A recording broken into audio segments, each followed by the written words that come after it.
ليس الشتاء وحده موسم البرد، فالجفاء برد، والخيبة برد، الخذلان برد، وكسر الخواطر برد، وبرد الروح أبشع وأقسى من برد الجسد.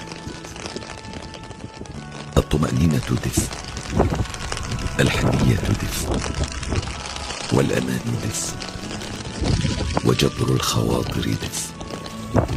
فأمطروا من تحبون بدفء دائم، فإن القلوب إذا جفت صدأ ثم قست.